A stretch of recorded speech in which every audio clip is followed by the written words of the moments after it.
Udah setengah delapan.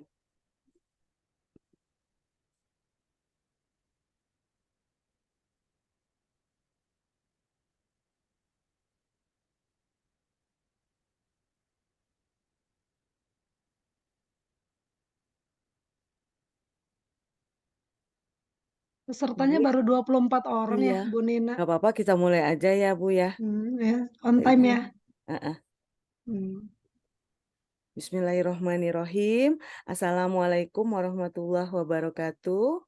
Waalaikumsalam Waalaikumsalam warahmatullahi warahmatullahi wabarakatuh. Selamat malam, salam sejahtera bagi kita semua, Bapak Ibu. Walaupun malam tetap kita oke ya, tetap Zoom ya. Oke. Sedianya Bapak Kasudin dan Bapak Kasih PTK kita akan hadir. Namun sambil menunggu kita mulai saja ya Bapak Ibu. Iya. Yang terhormat teman-teman, rekan-rekan PP Angkatan 7 Jakarta Selatan, teman-teman guru penggerak ya Angkatan 7 Jakarta Selatan, dan tentu saja Bapak Ibu narasumber yang pada malam hari ini akan membersamai kita dalam kegiatan coaching klinik pendaftaran program guru penggerak Angkatan 10 untuk Provinsi DKI Jakarta. Tentu saja yang kami banggakan Bapak Ibu calon pendaftar ya, aktor program guru penggerak Angkatan 10 DKI Jakarta. Selamat bergabung di acara pada malam hari ini pendampingan pendaftaran PGP Angkatan 10. Izinkan saya Nina Lestari, pengajar praktik Angkatan 7 untuk memulai acara ini dengan sama-sama kita membaca basmalah. Bismillahirrohmanirrohim. Semoga acara pada malam hari ini akan berjalan lancar, mendapatkan keberkahan dari Allah Subhanahu wa Ta'ala, dan memberikan manfaat bagi kita semua. Pada malam hari ini acara akan dimoderasi oleh Ibu Lia Amalia. Ya, ini satu orang ya, bukan Lia Amalia ya, Ibu Iya. Lia Amalia yang akan membersamai kita Iya, dengan benar. 4 narasumber yang luar biasa. Mungkin untuk mempersingkat waktu langsung aja kali ya Bu Lia ya. Nggak Iya, apa-apa. siap Bu Oke, Nina. Pak Momol sudah oke ya? Pak Momol Insya sudah Allah oke, oke, Bu Nina. Bu Mas Ria sudah oke, sudah ada kemudian Ibu Rini ya. Satu lagi Ibu, yang keempat Ibu Indrawati ya, begitu. Ya, Ibu iya Indrawati Bu Nina. Saptaningsih. Baik, langsung saja Bapak Ibu sama-sama kita serahkan acara ini untuk dimoderasi oleh Ibu Lia Amalia. Kepada Ibu Lia, saya persilahkan. Ya, terima kasih Bu Nina waktu dan kesempatannya. Teman-teman semua, mungkin PP, CGP yang telah bergabung, para narasumber dan teman-teman semua yang pada malam hari ini berkenan hadir walaupun capek ya, saya tahu Bapak Ibu semua dalam keadaan capek, lelah, namun tidak memutus semangatnya ya. Bapak Ibu terutama yang akan mendaftar di PGP calon guru penggerak di angkatan ke-10 ini. Nah, Bapak Ibu semua, pada kesempatan ini tujuan kita yaitu untuk apa? Mengetahui informasi bagaimana sih caranya kita akan lolos di PGP angkatan 10. Nah, di sini sudah ada narasumber, ada 4 narasumber yang akan memaparkan dan memberikan pengalamannya, bagaimana sih cara mendaftar, mulai dari cara mendaftar, pengajuan berkas, kemudian mengerjakan esai, RPP, dan wawancara. Nah, untuk mempersingkat waktu juga, di sini sudah ada narasumber yang akan nanti dibagi. Rundown-nya yaitu nanti para narasumber akan memaparkan selama 15 menit bagaimana sih cara dan Sana dulu Adi mau pengalamannya paparan. ketika mendaftar di angkatan 7 kemarin. Nah, setelah itu nanti setelah dipaparkan, nanti Bapak Ibu yang akan bertanya, nanti akan kita kasih kesempatan di sesi terakhir ya. Bapak Ibu nanti keep dulu pertanyaan yang akan dikemukakan. Se oke Bapak Ibu semua, sekarang kita mulai aja ya untuk, pemaparan yang pertama, yaitu akan dipaparkan oleh narasumber kita yang pertama, yaitu Bapak Maulana, Yusuf, MPD. Izinkan saya memperkenalkan Bapak Yusuf. Halo Bapak Yusuf, atau Pak panggilnya Pak Momol ya? Pak Halo, Momol, halo Pak Momol. Bu Lia. Oke. Ya, Bapak Ibu Jaya, ini jaya, jaya. luar biasa, semangat sekali. Nah, Pak Momol ini izin ya Pak, saya izin untuk Monggo. membacakan CV-nya. Bapak Momol ini ini lahir di Jakarta pada 4 April 1987. Wah, masih muda sekali Pak Momol nih. Beliau bertugas di SDN Cipete Utara 15 pagi. Kemudian riwayat pendidikannya yaitu sudah S3 nih ya Pak Momol ya. Insya S3 Allah. bahasa di Huamka. Kemudian S2-nya itu pendidikan dasar di UHK pada tahun 2019, kemudian Short Study Journal Academic di Universitas Sains Malaysia pada tahun 2010, dan S1 PGSD UHMK tahun 2009. Kemudian riwayat pekerjaan beliau adalah instruktur nasional program sekolah penggerak, kemudian fasilitator kurikulum merdeka Direktorat SD Kemendikbudristek. Yang ketiga adalah tim pengembang kurikulum merdeka Dinas Pendidikan DKI Jakarta. Yang keempat adalah kontributor modul ajar dan modul project PMM. Yang kelima, reviewer AKM Puspendik Kemendikbudristek. Yang keenam adalah mengajar di UHMK Prodi PGSD, instruktur kurikulum 2013, tingkat provinsi, penyiar radio distrik program teacher jurnalis, narasumber LPMP DKI Jakarta, guru model kecamatan Kebayoran Baru, guru pamong pendidikan profesi guru. Kemudian membahas kurikulum kondisi khusus Kemendikbud dan membahas rambu-rambu penilaian Kemendikbud. Nah, selain riwayat pekerjaan, Bapak Momon ini sendiri mempunyai karya tulisnya yaitu cerita sains Momol si Petualang edisi hewan dan tumbuhan, kemudian buku best practice terbaik dariku dan untukmu. Kemudian buku rindu sekolah, dan masih banyak lagi sih sebenarnya karya tulis beliau. Karena waktunya terbatas, maka dari itu kita mulai aja ya apa yang menjadi tujuan kita. Ya Pak Momol? Siap ya Pak Momol? Baik, Nah, Pak insya Momol Allah ini siap, Bulia. akan memaparkan tentang pengajuan berkas di sesi PGP di Oke. Oke, Pak Momol, kami Baik, terima persilakan. kasih Bulia. Jaya, jaya, jaya. Oke, baik. Assalamualaikum warahmatullahi wabarakatuh.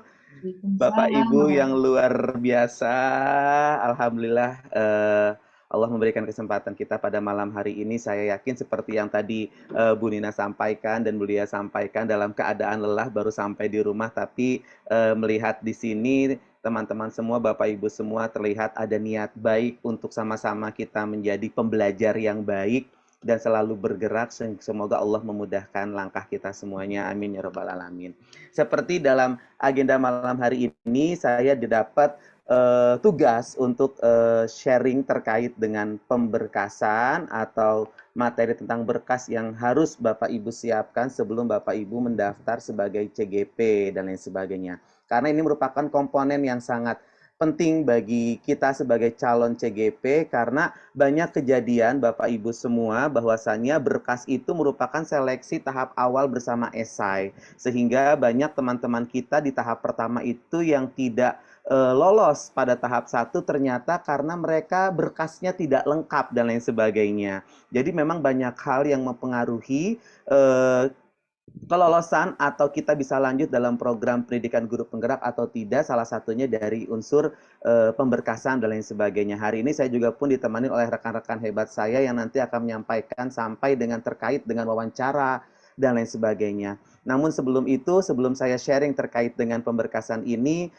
saya merasa bersyukur sekali berada di tengah-tengah Bapak Ibu semua yang sama-sama memiliki niat untuk selalu memajukan pendidikan di Indonesia, karena sejatinya guru itu bukanlah menuntut siswanya untuk selalu belajar, tapi pribadi sendiri itulah yang harus menjadi pembelajar yang baik. Karena kalau guru sudah menjadi pembelajar, maka peserta didik pun akan mencontoh apa yang dilakukan oleh gurunya. Maka yuk sama-sama kita terus bergerak, kita terus belajar, karena tahapan ilmu yang paling tinggi itu adalah ketika seseorang sudah memiliki ilmu, dia akan tawadu, dan semakin memiliki ilmu maka dia akan menjadi orang yang tidak pernah tahu apa-apa. Maka kita dituntut untuk selalu belajar agar kita haus. Nah, di sini adalah salah satu program Bapak Ibu semua dari kementerian, di mana memberikan kesempatan kita untuk selalu belajar terkait dengan hal-hal yang baru.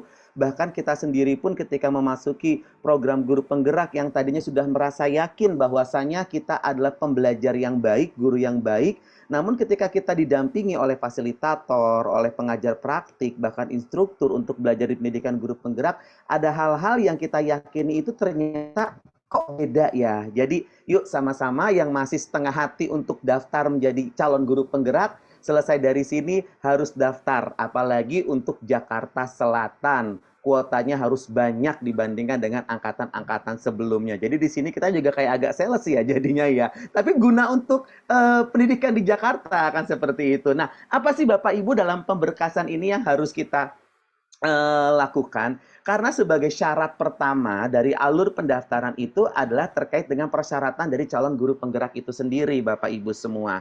Seperti yang ada di sini, saya meyakini Bapak Ibu yang sudah mau mendaftar sebagai calon guru penggerak, pastinya sudah memiliki pengalaman-pengalaman yang sudah sangat luar biasa dalam proses pembelajaran.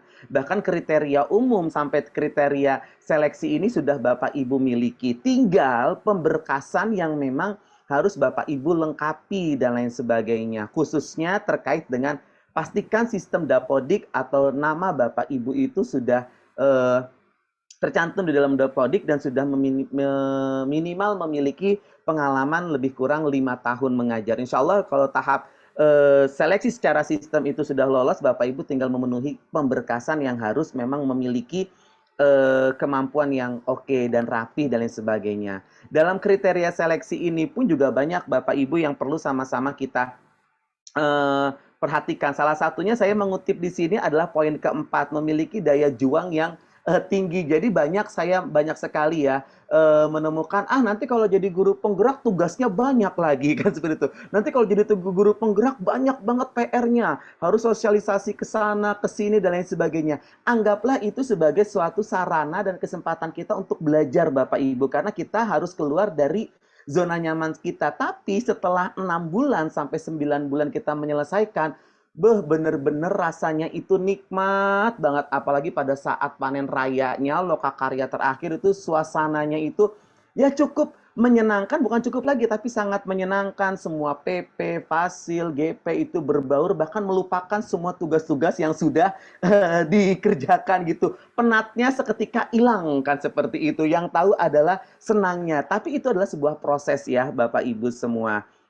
Kemudian seperti apa? Saya yakin Bapak Ibu ketika mau mendaftar di guru penggerak langsung dituju kepada alur seperti ini, dashboardnya atau tampilan dari layar Bapak Ibu seperti ini. Kalau kita ingin menjadi guru penggerak, maka kita tinggal mengklik saja daftar guru penggerak angkatan 9, 8, 9, 10. Kalau saat ini adalah 10. Dan jangan lupa memasukkan SIM PKB dan juga kata sandinya ini harus wajib Bapak Ibu miliki. Lalu bagaimana ketika saya lupa kata sandi? Bapak Ibu bisa tinggal minta bantuan dengan operator sekolah untuk dihubungkan dengan operator wilayah sehingga Bapak Ibu bisa yang namanya mendapatkan password kembali atau kata sandi terbaru dari akun SIM PKB Bapak Ibu yang telah Bapak Ibu lupakan kan kayak gitu, atau sengaja dilupakan dan lain sebagainya. Ternyata dibutuhkan juga pada tahap ini. Lalu klik daftar. Nah, di sini Bapak Ibu semua, tinggal kalau kita mau memilih adalah calon peserta gitu. Kalau Bapak Ibu mungkin akan tertujunya adalah calon peserta angkatan 10 dan lain sebagainya. Kita tinggal pilih calon peserta. Kalau Bapak Ibu klik yang bawah, berarti Bapak Ibu memilih calon pengajar praktik. Tapi kita orientasinya saat ini adalah calon peserta guru penggerak. Karena kalau Bapak Ibu memilih calon pengajar praktik, itu masanya sudah selesai. Kemarin sudah selesai ya pada tanggal berapa tuh kemarin 25 ya, sudah selesai untuk mendaftar sebagai calon pengajar praktik. Nah, ada Bapak Ibu semuanya yang harus terpenuhi. Yang pertama adalah kurikulum vitae dan esai. Nanti esai akan disampaikan oleh rekan saya, tapi nanti dalam tahap ini adalah Bapak Ibu diminta untuk menyelesaikan semua tagihan dalam kurikulum vitae tersebut, termasuk di dalamnya itu adalah pemberkasan. Jadi tulisan-tulisan yang samar-samar seperti ini, ada yang di bold hitam terang, ada yang berwarna biru, bahkan sampai ada yang berwarna abu-abu, sejatinya itu harus kita baca dengan teliti. Karena terkadang kita main upload saja, terus kita lupa nih membaca hal-hal yang warnanya abu-abu dan lain sebagainya ini. Dan yang tertera di situ, sehingga kita tidak tahu apa syaratnya, kok gagal dan lain sebagainya. Padahal setiap komponen yang ada di dalam tulisan tersebut itu memiliki arti ya Bapak Ibu ya, untuk kita sama-sama dengan teliti menyimaknya. Nah, yang pertama yang harus kita lakukan itu pastinya adalah terkait dengan unduh berkas. Karena di sini Bapak Ibu semua, ketika Bapak Ibu tinggal mengklik ini, ada yang namanya surat-surat atau contoh-contoh berkas yang harus Bapak Ibu penuhi dan lain sebagainya, seperti surat rekomendasi dan lain sebagainya. Nah, ini yang harus Bapak Ibu lakukan. Jadi pertama kali yang harus mulai Bapak Ibu lakukan adalah unduh berkas, sampai dengan mulai kerjakan untuk pertama kali adalah kurikulum vitae-nya Bapak Ibu semua. Pastikan kurikulum vitae ini sudah sesuai dengan yang tertera dalam database Bapak Ibu semua. Namun jika ada yang memang belum sesuai, Bapak Ibu bisa konfirmasi kepada operator untuk melakukan pembenaran dan lain sebagainya. Nah, ini yang harus Bapak Ibu lakukan. Ketika sudah mulai mengerjakan, nanti Bapak Ibu akan selalu tampil seperti ini. Ini untuk meyakinkan kita sebagai calon guru penggerak pada saat pendaftaran untuk benar-benar yang namanya sudah mempersiapkan. Apa saja? Ada 5 komponen di sini. Yang pertama 3 dokumen wajib yang harus Bapak Ibu miliki, dan ini formatnya nggak boleh beda dari yang sudah tertera. Boleh PDF, boleh JPG, yaitu KTP. Ya, dan surat dukungan kepala sekolah, surat rekomendasi calon guru penggerak. Setidaknya sebelum Bapak Ibu memulai mengerjakan, maka perintah pertama awal di sini adalah unduh berkas. Agar apa? Pada saat Bapak Ibu memulai mengerjakan, Bapak Ibu sudah menyiapkan nih file-file atau scan dari file tersebut. Contohnya adalah KTP, dukungan kepala sekolah, sampai dengan rekomendasi. Bahkan di poin 2 ini selalu ditekankan, bacalah setiap bagian secara teliti dan isilah sesuai riwayat hidup Bapak Ibu semuanya. Ya, jadi memang di dalam guru penggerak ini yang perlu sangat dihati-hati adalah terkait bahkan nanti Bapak Ibu pada saat esai, yaitu keunikan dari setiap apa yang Bapak Ibu tuliskan, atau dalam hal ini adalah terhindar dari plagiarisme. Makanya di sini harus sesuai dengan riwayat hidup Bapak Ibu semua. Ketika Bapak Ibu tidak memiliki pengalaman organisasi, ya udah nggak masalah, cukup strip aja dan lain sebagainya, dibandingkan kita apa namanya Pak, Bu, isinya apa ya, dan lain sebagainya. Sedangkan nanti pada tahap tindak lanjutnya kita tidak bisa menyertakan bukti dan lain sebagainya. Tapi saya yakin kalau organisasi Bapak Ibu punya, kan salah satu bagian dari guru itu, pastinya kalau SMP itu ada MGMP, kalau untuk seluruhnya itu ada PGRI dan lain sebagainya ya. Isi keterangan dengan cermat dalam waktu yang ditentukan. Nah ini jadi harus benar-benar cermat. Karena kita dalam mengisi ini diberikan waktu.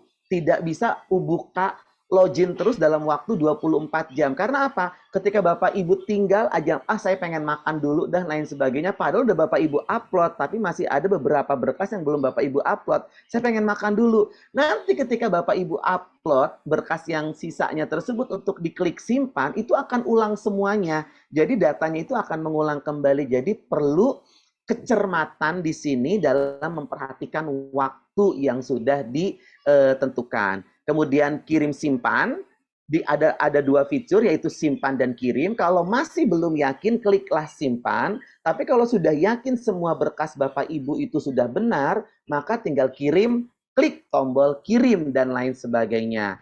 Apa saja yang harus Bapak Ibu lakukan di sini, khususnya di kurikulum ya. 5 menit lagi ya. Oke, siap. Pas banget. Nah, jadi ini Bapak Ibu, dashboard di sini ini tanda abu-abu, tanda oren-oren dan lain sebagainya harus menjadi bahan perhatian.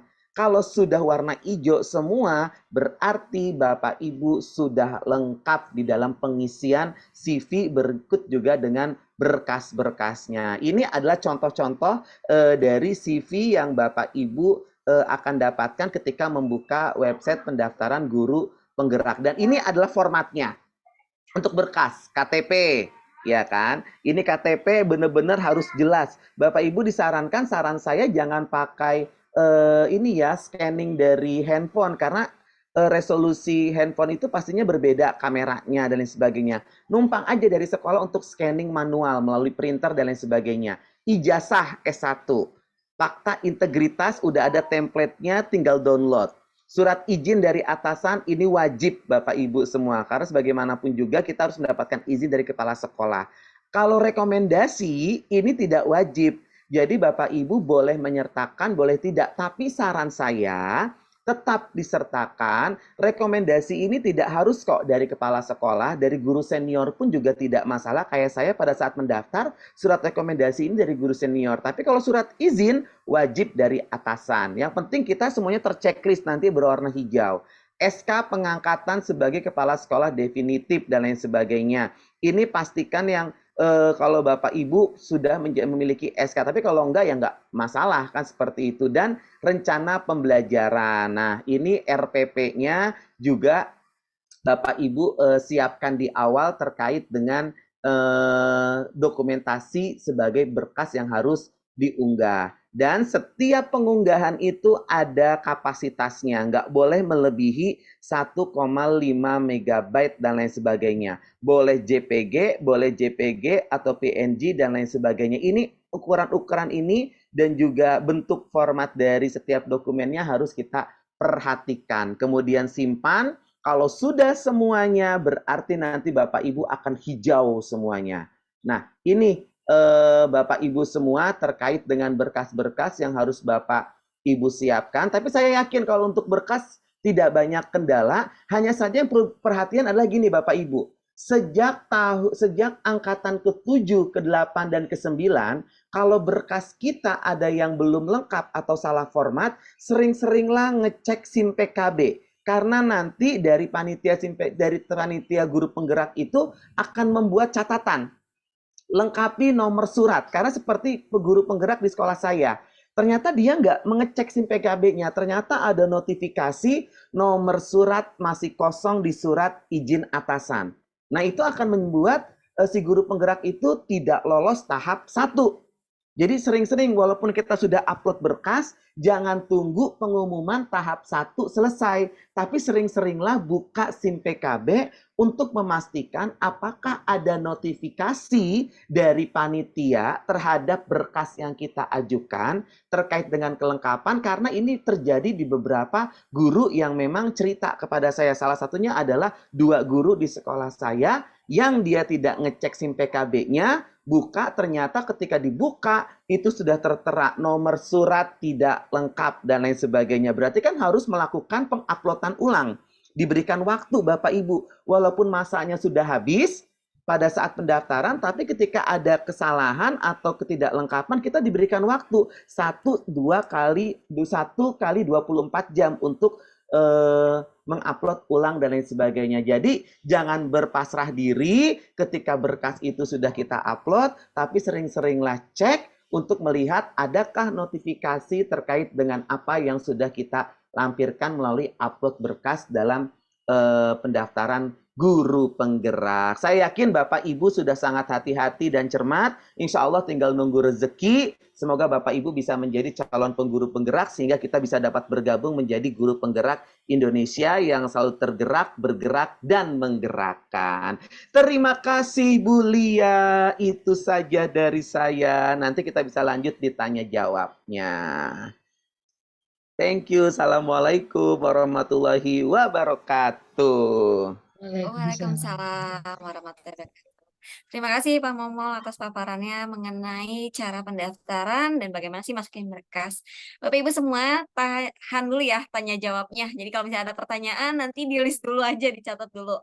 Sekarang kita lanjut aja dulu ke narasumber yang kedua. Nah, narasumber kedua ini akan memaparkan cara mengerjakan esai. Izinkan saya memperkenalkan narasumber kita yang kedua, yaitu Ibu Masriah yang dikenal juga dengan panggilan Ibu Imas. Mana Bu Imas? Halo Bu Oke, Lia, Bu Imas. Assalamualaikum. Iya, Waalaikumsalam warahmatullahi wabarakatuh. Senang sekali tadi pagi sudah bertemu, sekarang ketemu lagi kita. Jangan bosan ya Bu ya. Iya.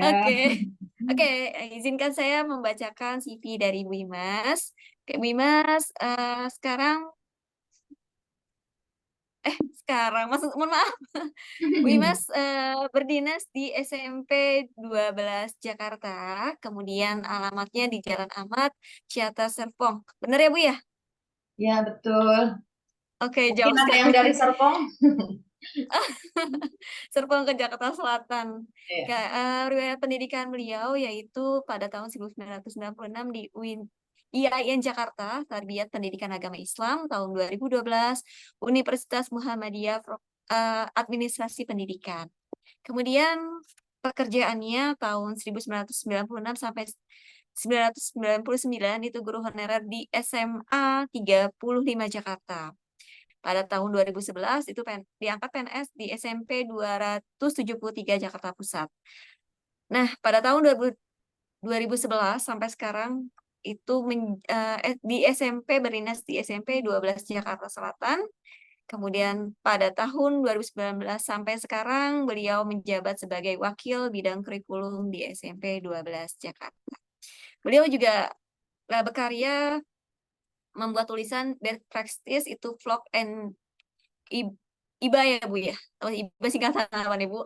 Eba. Dalam pembelajaran agama abad 21. IBA apa Bu? Eba, dulu itu evaluasi berbasis Android. Oke.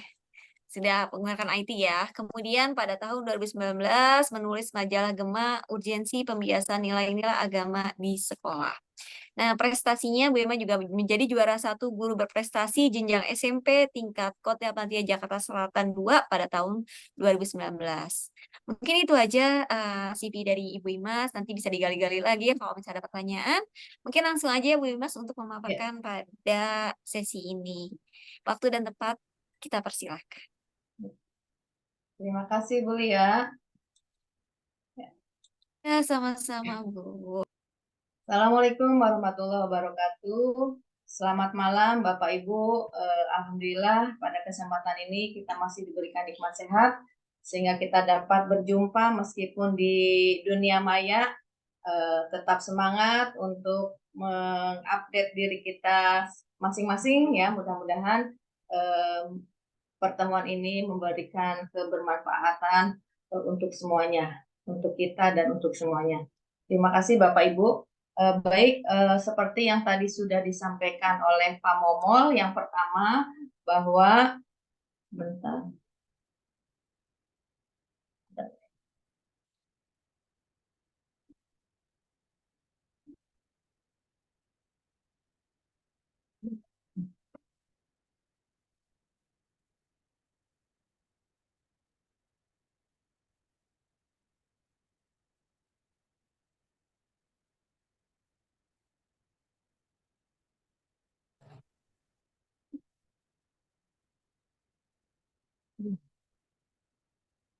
Di sini saya bertugas untuk memberikan trik-trik mengisi esai.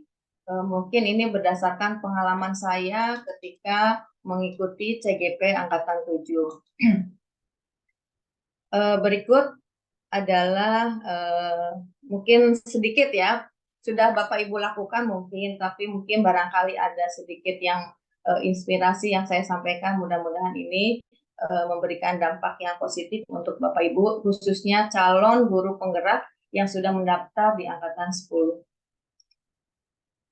Yang pertama adalah mungkin kita tentukan dulu sebelum kita mengisi esai Bapak Ibu, tujuannya dulu ya, goals-nya dulu itu apa. Sebelum kita mengisi esai, kita inventarisir dulu. Apa sih yang sudah kita lakukan dalam keseharian kita sebagai guru, sebagai pengajar gitu ya. Kita inventaris dulu, barangkali nanti ada manfaatnya ketika kita mengisi esai, ada ide gitu ya. Kemudian yang kedua, selain tupoksi kita sebagai pengajar, tentunya pasti kita akan selama mengajar itu ada tugas-tugas tambahan yang kita lakukan gitu ya. Apakah wali kelas mungkin atau mungkin pembina atau apapun itu tugas tambahan yang kita pernah diberikan tugas, kita inventarisir juga. Kemudian yang ketiga, mungkin kita pernah menjadi panitia atau mengadakan event-event atau apapun lah di luar kegiatan, kita ingat-ingat dulu. Jadi semua yang ini akan kita tuangkan ketika kita menulis esai gitu ya. Jadi kalau misalkan tidak ditulis di inventaris dulu, kadang-kadang kita lupa. Padahal sudah banyak yang kita lakukan, tetapi akhirnya kita terlewatkan gitu ya. Kemudian sebetulnya dalam pengisian esai ini tidak terlalu banyak ya poinnya. Dalam esai ini hanya 5 ya, hanya 5 poin besar tema ya. Tema yang pertama, bagaimana kita memberikan narasi tentang motivasi kita menjadi guru penggerak itu apa. Itu yang pertama, poin besarnya. Yang kedua, itu isinya tentang bagaimana ketika kita menjadi guru, itu ada tantangan apa tidak. Tantangannya nanti kita ungkapkan di situ. Kemudian yang ketiga, bagaimana kita mengulas permasalahan dalam pekerjaan, ya, sampai ke hal yang paling sulit. Tentunya dalam setiap pekerjaan pasti ada masalah-masalah ya. Apakah masalah dalam diri kita sendiri mengenai materinya mungkin, atau mungkin dengan rekan sejawat, atau mungkin dengan peserta didik, atau mungkin dengan orang tua peserta didik, atau mungkin dengan secara kedinasan, dengan atasan, dan lain sebagainya, pasti ada permasalahan gitu ya. Kemudian yang keempat, itu kita membuat narasi tentang pengalaman ketika mendapatkan masukan atau umpan balik terkait dengan kemampuan kita. Pasti ada respon ya Bapak Ibu ya. Kita melakukan apa pasti ada respon, baik dukungan maupun kritikan gitu ya. Dan yang kelima, poin besar itu adalah membuat narasi tentang pengembangan terhadap orang lain, karena bagaimanapun hebatnya kita, tidak mungkin kita bisa melakukan hal-hal sendiri. Pasti akan berkolaborasi dengan teman, dengan yang lainnya lah gitu ya. Itu jadi ada 5 poin besar dalam mengisi esai. Kemudian langsung saja bahwa kalau kita mau mengerjakan esai, menggunakan bahasa sendiri, tidak mesti bagus, tidak mesti terlalu ilmiah gitu ya, tetapi gunakanlah bahasa sendiri seolah-olah kita bercerita kondisi kita gitu ya. Yang kedua, menggunakan kalimat real ya, apa adanya gitu ya. Kalau kita lakukan seperti apa ya, tulislah seperti itu gitu ya, tidak mengada-ngada. Kemudian mencantumkan setiap momen itu, apa kegiatannya, apa nama tugasnya, kemudian waktunya biasanya ditanyakan kapan, kemudian adakah tantangannya, apa yang diupayakan dalam mencari solusinya, dan hasilnya seperti apa. Ini dalam setiap tema ini biasanya ada seperti ini. Jadi fokuskan ke kegiatan atau waktunya, atau nama kegiatan atau tugasnya, kemudian waktunya biasanya ditanya kapan, dan tantangannya apa, solusinya apa, dan hasilnya seperti apa. Itu alurnya seperti itu semuanya ya Bapak Ibu.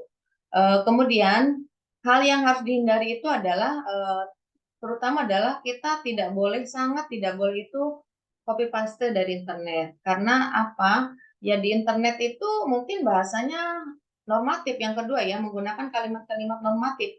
Hanya kalimat yang bagus tetapi belum tentu kita lakukan, gitu ya.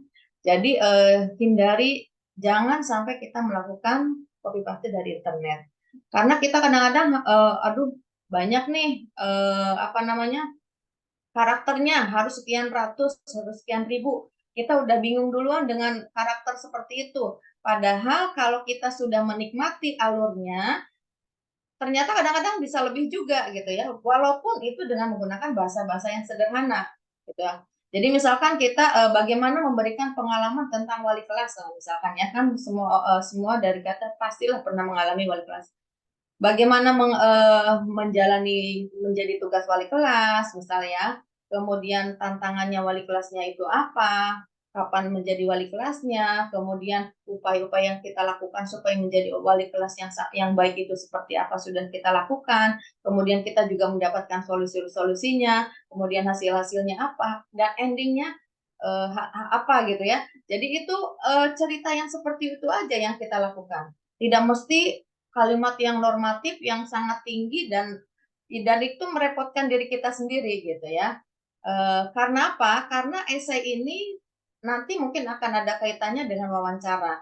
Jadi apa yang kita tuliskan nanti akan dikupas habis ketika kalau kita sudah lolos tahap pertama, nanti di wawancara akan kita dikupas habis apa yang kita tuliskan di wawancara itu. Makanya kadang-kadang ada yang tahap 1 berkasnya lolos, kemudian esainya lolos, tetapi tahap kedua nggak lolos. Kenapa? Karena bisa jadi apa yang kita utarakan, yang kita tuangkan di dalam esai itu ketika dikonfirmasi di wawancara ternyata tidak sama gitu ya. Itu juga ada beberapa yang terjadi ya gitu ya, pernah mendengar bahwa saya di wawancaranya nggak dapat, mungkin ya itu karena tidak sesuai antara apa namanya yang dituliskan ketika di esai, sementara di wawancaranya tidak terjadi ya, tidak apa namanya data dukungnya kurang gitu ya, jadi sehingga mungkin pewawancara itu meragukan apa yang kita tulis gitu ya. Ini beberapa contoh yang mungkin yang saya pernah tulis ya Bapak Ibu ya. Ini contoh esai yang kita lakukan pada saat kita mengisi SIM PKB ataupun ketika masuk daftar calon guru penggerak. Kan pertanyaan itu apa yang memotivasi Anda menjadi guru penggerak gitu ya. Di sini saya menjawabnya ya seperti ini, jawaban saya biasa aja ya sebetulnya. Motivasi menjadi guru penggerak diantaranya ingin menjadi bagian dari perubahan pendidikan ke hal yang lebih baik lagi. Ini kan bahasa biasa aja sebetulnya ya. Misalkan banyak tuntutan dalam bidang pendidikan yang harus diwujudkan, baik secara konten maupun pendukung pembelajaran lainnya. Perlu terus belajar dan update dalam segala hal sehingga guru tidak hanya menunggu kebijakan tetapi sudah siap baik kompetensi kepribadian, profesional, pedagogik maupun sosial. Ini seperti ini ya, guru penggerak yang diharapkan menjadi motor perubahan selayaknya kita dukung dan menjadi bagian dari program yang baik ini. Ini kan ini motivasinya ya, yang waktu itu saya tulis seperti ini. Kemudian kalau bisa poinnya dapat ya, upaya yang mewujudkan motivasi tersebut misalnya apa? Satu misalkan ya, mengikuti info perubahan. Kita mau menjadi perubahan tapi kita tidak ada yang dilakukan ya, nanti nggak bisa gitu ya. Apa poinnya? Itu mengikuti info perubahan, kemudian selalu mempunyai semangat gitu. Ini adalah kalimat-kalimat yang real gitu ya menurut saya pada saat itu. Tapi yang nggak tahu ini apakah ya memang real atau tidak. Yang jelas saya menggunakan kalimat-kalimat bahasa sendiri. Atau yang kedua misalkan, apa kelebihan yang mendukung peran Anda sebagai guru penggerak? Jelaskan alasannya. Kalau saya lebih suka itu poin-poin ya, poin-poin aja. Dan lebih jelas, misalkan satu, selalu ingin menjadi pembelajar yang baik, sehingga akan tersupport jika ada perubahan-perubahan pendidikan. Misalkan kan seperti itu ya. Nanti di bawahnya itu, di sini kan ada alasan yang bisa dikategorikan untuk mendukung sebagai guru penggerak diantaranya misalkan. Ya apa? Kita tidak hanya ingin aja sebagai guru penggerak, alasannya apa? Ya, misalkan aktif mengikuti pelatihan, misalkan ya baik luring maupun ataupun pelatihan-pelatihan yang diadakan di sekolah mungkin, di Sudin atau dimanapun di kementerian dan lain sebagainya itu menunjukkan bahwa kita itu memang relevan dengan kita ingin perubahan dan ada yang kita lakukan. Kemudian yang kedua, aktif dalam komunitas, misalkan ya kita tidak sendiri, tetapi harus aktif dengan komunitas mungkin di sekolah atau yang lain, tidak mesti yang tingkat DKI, misalkan provinsi atau tingkat kota, mungkin di lingkungan sekolah kita saja kalau memang real itu insya Allah ya termasuk ada perubahan-perubahan yang kita lakukan. Kemudian misalkan contoh kelebihan yang mendukung sebagai guru penggerak, ini kan ada pertanyaan juga ya. Kita memberikan contoh, apa contohnya? Ya pernah jadi misalkan ya pernah di sekolah, pernah mungkin jadi guru piket misalkan ya, atau guru pembina eskul, atau mungkin jadi wali kelas, atau mungkin jadi kepala lab dan sebagainya. Ini kita munculkan aja karena itu kan adalah tugas kita dan itu peran kita gitu ya. Sejauh mana sudah dilakukan dan sejauh mana hasilnya. Itu tidak hanya mengajar kan seperti itu ya. Kalau mengajar kan sudah tupoksi maksudnya. Ini kan pelatihan, pernah mengikuti pelatihan ini cantumin aja bahwa kita tidak diam. Kita selalu mengupdate diri kita dengan perubahan-perubahan yang ada. Atau misalkan contoh di sini. Berikan contoh perubahan, inovasi dan seterusnya.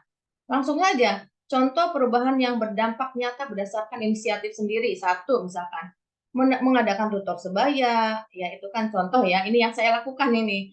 Yang saya jawab waktu itu, membangun jaringan guru, membangun jejaring guru misalkan melalui MGMP. Ini kan real ya, menurut saya sih real. Jadi itulah perubahan-perubahan. Kalau inovasi inovasi itu kan yang jelas ada hal yang lebih dari yang biasanya gitu ya. Intinya itu. Mungkin itu ya gambaran dari saya. Intinya bahwa yang pertama adalah menggunakan bahasa sendiri, yang kedua menggunakan kalimat yang real. Saya melakukan ini, saya aktif di sini, saya itu. Jadi itu yang kita tunjukkan bahwa itu adalah suatu aktivitas yang real yang kita lakukan.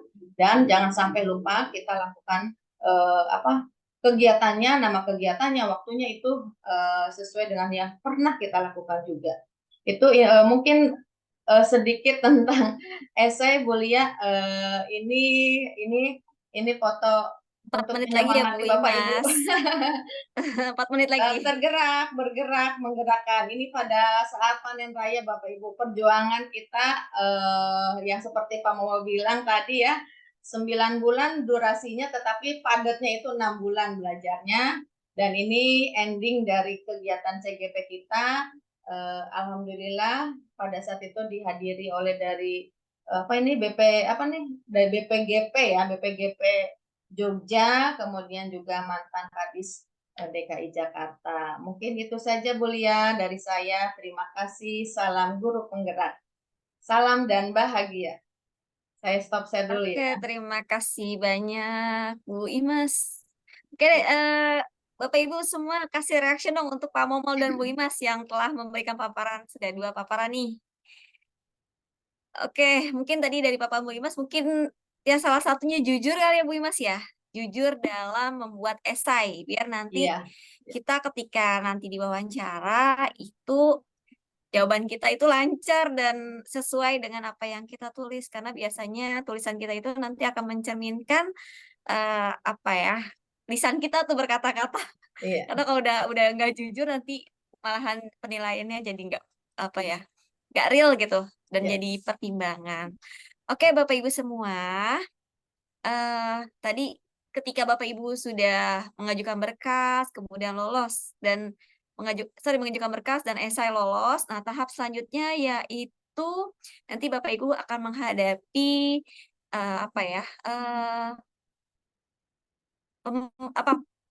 RPP, apa sih namanya, pengajuan RPP dan micro teaching. Nah, untuk pemaparan kali ini akan disampaikan oleh Ibu Rini Noviza. Ibu Rini, maaf. Mana? Bu Rini? Ya, Ibu Oh Lia, iya. sudah kedengaran Aduh, suaranya? cantik banget. Saya sampai pangling. Belum mandi loh, Bu, baru nyampai. Cuman Sama, ganti kita kostum. sama-sama baru sampai, tapi saya udah mandi. Iya, pakai bedak yang penting. Oke, Bu Rini. Izin ya, Bu Rini. Ya, baik. Membacakan CV Ibu ya. Oke, izin saya sampaikan CV dari Ibu Rini. Ibu Rini merupakan guru biologi di SMAN 32 Jakarta. Kemudian Ibu Rini tinggal di Komplek DPR RI Pribadi Blok K. Wah, anggota DPR nih kayaknya nih salah satunya nih. Oke, Bu Rini berat pendidikannya pada 1993-98 itu di Andalas S1 Biologi, kemudian tahun 2012 sampai 2014 itu Universitas Krisnajaya Dwipa S2 Manajemen Ilmu Administrasi. Kemudian Ibu Rini hobi membaca dan traveling. Nah, yang suka suka traveling sama Bu Rini nih. Kemudian Ibu Rini pekerjaannya di SMA N2 Kota Sawalunto ya Bu ya? Bener ya? Di Padang, Ibu. Oke, di Padang tahun 2001, kemudian 2006-nya di Bekasi. sekolah SMA Malidar. swasta Malidar Kota Bekasi dari Sumatera kemudian ke Bekasi. Kemudian 2018 juga masih di SMA 12 Bekasi. 2015 itu staf kurikulum SMA 12 Kota Bekasi. Pada tahun 2018 merupakan wakil sarpras. Nah, pindah haluan nih di SMA 12 Bekasi. Kemudian pada tahun 2018 sampai sekarang menjadi guru biologi di SMA 32. Pada tahun 2002 menjadi staf sarpras HUM itu di SMA 32 dan sekarang 2022 sampai sekarang menjadi wakil bidang Sarfasum tetap sama di SMA 32 Jakarta. Oke, dengan pekerjaan dan pendidikan, mari kita dengarkan sekarang apa yang akan Bu Rini paparkan tentang RPP dan micro-teaching. Kepada Ibu Rini, kami persilahkan. Baik, Bu Lia, terima kasih. Assalamualaikum warahmatullahi wabarakatuh. Selamat malam teman-teman semua. Mohon maaf, mungkin suara saya kurang enak didengar karena memang lagi batuk, Bu Lia. Mohon maaf banget. Iya, Saya Bu. hormati Ibu atau Bapak PP. Di sini ada PP saya, Bu Ferry. Terima kasih Ibu atas bimbingannya yang tak pernah putus-putusnya, atas dukungannya. Begitu juga dengan ada Bu Lia, ada Bu Mas Ria. Terima kasih Ibu selalu mendukung dan membimbing kami. Kemudian teman-teman narasumber yang kemarin sama-sama berjuang di panen raya ya. Ada Ibu Indrawati, ada Pak Momol, kemudian ada Ibu Mas ya.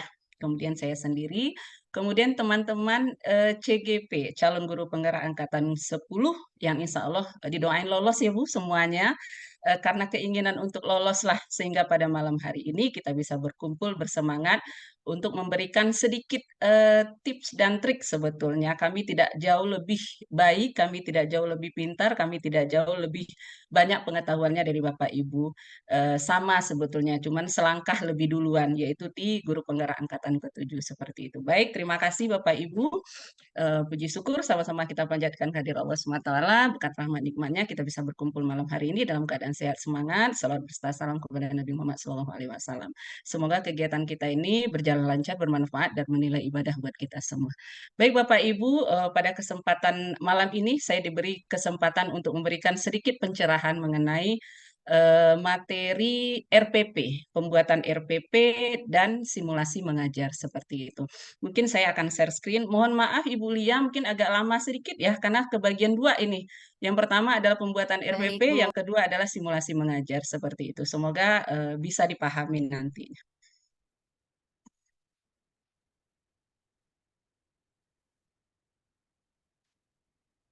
Apakah sudah muncul Bapak Ibu? Mohon maaf, saya masih dalam bentuk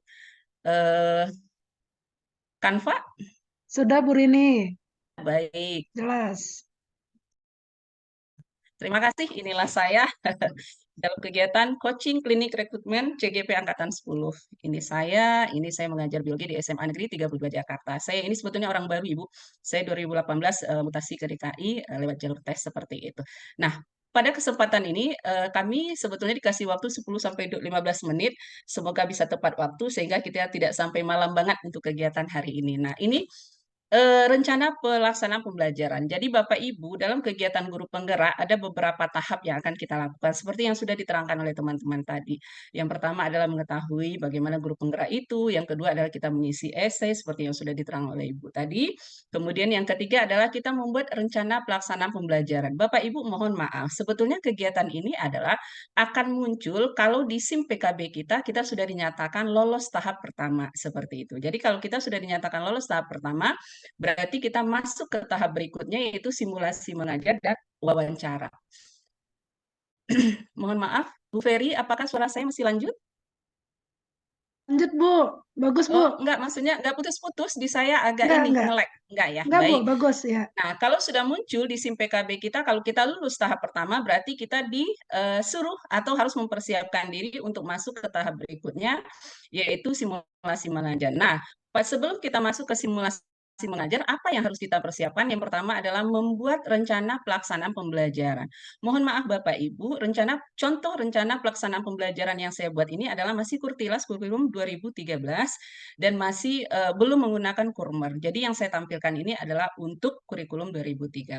Nah, ada berapa hal-hal penting yang harus kita perhatikan sebelum kita menyusun RPP untuk melengkapi persyaratan untuk CGP ini. Yang pertama adalah Bapak Ibu harus memilih materi kelas yang akan dibawakan itu yang sudah ada pada laman SIM PKB. Jadi di situ tertera kita mau membawakan RPP itu untuk tingkat atau jenjang kelas 10K, kelas 11K, atau kelas 12K. Begitu juga dengan SMP dan SD. Jadi ada pilihan di situ. Nah, setelah kita memilih, kita memilih kelas 10, nanti di sana juga ditawarkan ada beberapa materi. Jadi tidak berasal dari kita sendiri seperti itu. Jadi ada beberapa materi yang ditawarkan dan silakan kita pilih. Nah, di dalam memilih materi itu, pastikan dulu bahwa materi yang kita pilih itu nanti adalah materi yang sangat kita kuasai. Sehingga di saat simulasi mengajar, kita berharap kegiatan itu bisa berjalan dengan lancar seperti itu. Yang ketiga adalah kita harus membuat kegiatan pembelajaran itu benar-benar berpusat pada peserta didik. Jadi sebelum membuat RPP, kita harus pastikan bahwa RPP yang kita buat ini benar-benar mengakomodir atau pembelajaran yang berpusat kepada peserta didik dan memenuhi tahap-tahapan pembelajaran yang lengkap. Di mana tahapan pembelajaran yang lengkap itu pasti dari 3 komponen. Yang pertama adalah pendahuluannya, yang kedua adalah kegiatan inti, yang ketiga adalah kegiatan penutup dan evaluasi seperti itu. Kemudian yang keempat adalah tunjukkan bahwa dalam pembelajaran kita nanti yang akan kita susun itu, kita menguasai pemanfaatan teknologi atau media pembelajaran. Jadi jangan tidak memanfaatkan media pembelajaran yang sekarang lagi digandrungi atau sekarang lagi ini ke teknologi seperti itu. Kemudian yang terakhir yang harus kita perhatikan sebelum kita membuat RPP adalah perhatikan pada RPP itu terlihat kemampuan berkomunikasi baik antara kita dengan peserta didik. Jadi kita tidak memonopoli. Jadi 5 hal ini harus kita perhatikan sebelum kita menyusun RPP. Nah, selanjutnya adalah, sebentar Bapak Ibu, nah rencana, mohon maaf. Agak nge-lag di saya Ibu.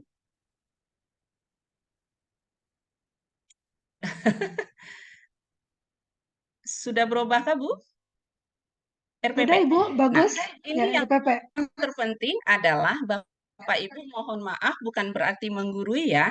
Inilah yang saya lakukan, inilah poin-poin yang saya tulis dalam pembuatan RPP saya di saat mengajukan berkas untuk simulasi pengajar pada CGP Angkatan ke-7. Yang pertama yang kita tulis itu adalah identitas. Identitas itu akan terdiri dari nama guru, itu nama lengkap.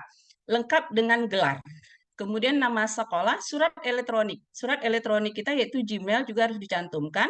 Mata pelajaran, kelas, jenjang, semester, tema yang kita pilih sesuai dengan yang ada di laman SIM PKB. Subtemanya juga ada di laman SIM PKB. Kemudian alokasi waktu. Ini yang terpenting. Kemudian yang kedua, yang harus kita tampilkan atau yang harus kita buat, munculkan di RPP itu adalah kompetensi inti. Jadi ada KI 1-nya, KI 2, KI 3, KI 4. Ibu, saya yakin Bapak Ibu sudah jelas untuk hal ini. Yang ketiga yang harus kita munculkan adalah KD-nya. Jadi kalau KD berarti 3.4-nya apa, yang ingin kita capai 4.4-nya apa, seperti itu. Kemudian, yang keempat adalah indikator pencapaian kompetensi dasar. Jadi lengkap Bapak Ibu, jadi kita tulis juga IPK, yaitu 341, 342. Kemudian ini tergantung kepada bidang studi ya Bapak Ibu, makanya saya tidak memunculkan. Dan yang kelima, yang harus kita tulis atau cantumkan di RPP itu adalah tujuan pembelajaran. Di mana dengan mencantumkan tujuan pembelajaran ini, di sana nanti kita akan bercerita model pembelajaran apa yang akan kita bawakan, kemudian metode apa yang kita gunakan, seperti itu. Jadi dari tujuan itu nanti kita akan bisa menampilkan model pembelajaran dan metode apa yang kita gunakan, seperti itu. Kemudian, ini yang kelima, yang keenam adalah baru kepada langkah-langkah pembelajaran. Jadi ini sudah poin keduanya, itu langkah-langkah pembelajaran. Yang pertama, pastilah kegiatan awal. Pada kegiatan awal itu, Bapak Ibu harus menulis, di situ terlihat ada orientasi, ada persepsi, orientasi sudah jelas. Pertama mungkin kita membuka dengan salam, kemudian menyapa anak-anak, menanyai keadaan anak-anak, kemudian juga mengabsen anak-anak dan segala macam. Kemudian persepsi untuk pelajaran sebelumnya. Kemudian jangan lupa kita juga memberi motivasi. Di mana pada motivasi ini kita akan memberikan kepada anak-anak itu apa sih manfaat nanti akan diperoleh dalam pembelajaran ini. Kemudian yang keempat adalah pemberian acuan. Nah, itu kegiatan awal. Pemberian acuan ini nanti berkaitan dengan KI, KD, dan SKL yang kita tampilkan. Kemudian yang kedua adalah kegiatan ini. Nah, ini Bapak Ibu penilaian inti. Penilaian inti dari nanti simulasi mengajar adalah di kegiatan intinya. Kegiatan inti itu sebetulnya ada 3 tahap. Yang pertama itu adalah untuk aktivitas individu anak-anak. Pada aktivitas individu anak-anak, nanti kita mulai memberi sedikit. Setelah kita melakukan apersepsi, kemudian kita menjelaskan apa yang akan kita pelajari di sini, yaitu pada tahap aktivitas individu. Nah, di sini kita mulai membuka sedikit materi apa yang kita bawakan. Kemudian anak-anak mulai melihat, oh ini. Nah, ini bisa kita lakukan mungkin dengan menayangkan video seperti itu. Menayangkan video, menayangkan gambar, menayangkan kejadian seperti kemarin saya melakukan memilih untuk materi virus. Jadi yang saya tayangkan itu adalah video tentang COVID seperti itu. Kemudian selanjutnya, kegiatan ini sudah aktivitas individu. Yang kedua adalah Sudah, Bro. Nah, yang kedua adalah aktivitas kelompok. Nah, ini kegiatan inti keduanya adalah aktivitas kelompok. Di aktivitas kelompok, nah anak-anak kita beri data.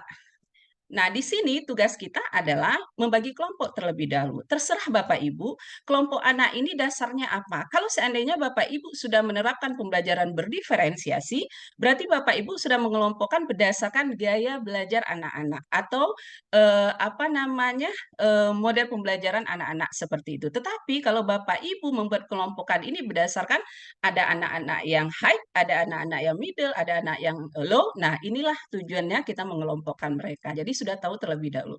Nah, setelah aktivitas kelompok, nanti baru aktivitas klasikal. Klasikal ini terdiri dari misalnya mereka berdiskusi, memverifikasi sesuai dengan yang tadi, kemudian mereka mulai menarik kesimpulan, setelah mereka menarik kesimpulan dari yang mereka diskusikan, mereka presentasi ke depan, mereka mengungkapkan pendapat, mereka mengakomodir pertanyaan dan menyimpulkan poin-poin penting, seperti itu. Nah, yang selanjutnya adalah pada kegiatan inti, mohon maaf. Mohon maaf, setelah aktivitas klasikal, berarti anak-anak ini sudah selesai melakukan kegiatan inti yang terdiri dari individu, aktivitas kelompok, dan aktivitas klasikal. Nah, kegiatan berikutnya adalah sebetulnya adalah kegiatan penutup dan penilaian hasil pembelajaran. Nah, yang harus kita perhatikan di sini, sebelum kita melakukan kegiatan penutup dan penilaian hasil pelajaran, poin-poin penting yang kita jabarkan ke anak-anak itu adalah kita memberikan apresiasi terhadap pembelajaran berkelompok tadi. Kelompok mana yang memperoleh nilai terbagus seperti itu. Kelompok mana yang kelompok mana yang penampilannya pada saat diskusi tadi bagus dan baik seperti itu. Nah, kegiatan terakhirnya itu adalah kegiatan penutup dan penilaian hasil pembelajaran. Nah, kegiatan penutup, mohon maaf Bapak Ibu, sebetulnya ini saya salah tadi. Ini di laman berikutnya. Jadi kegiatan penutup dan penilaian hasil pembelajaran. Nah, untuk kegiatan penutup ini Bapak Ibu ada dua yang kita tuliskan di sana. Yang pertama adalah untuk peserta didik, yang kedua adalah untuk guru. Nah, untuk peserta didik ini tampilkanlah misalnya dalam membuat resume, disuruh anak itu membuat resume tentang pembelajaran hari ini. Kemudian mengagendakan pekerjaan rumah atau menggambarkan tugas proyek atau produk yang akan datang. Itu termasuk kepada peserta didik. Tetapi kalau untuk guru adalah mungkin memeriksa kerjanya siswa, kemudian memberi penghargaan tadi terhadap proses pembelajaran seperti itu. Nah, langkah selanjutnya adalah untuk penilaian hasil pembelajaran. Sebentar Bapak Ibu. Nah, untuk penilaian hasil pembelajaran, di sini kita melakukan ada 3 penilaian. Yang pertama adalah penilaian sikap, sikap spiritual, dan sikap sosial. Sebetulnya kegiatan ini bisa kita nilai dari awal tadi. Dari awal kita masuk, itu kita sudah bisa melihat sikap spiritual.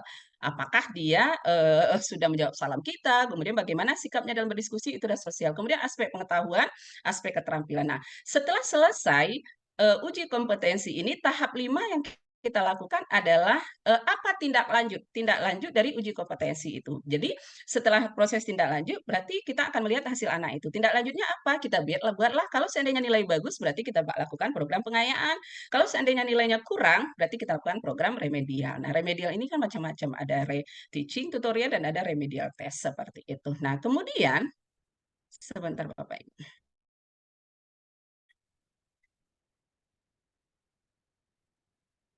Apakah sudah berubah Bapak Ibu?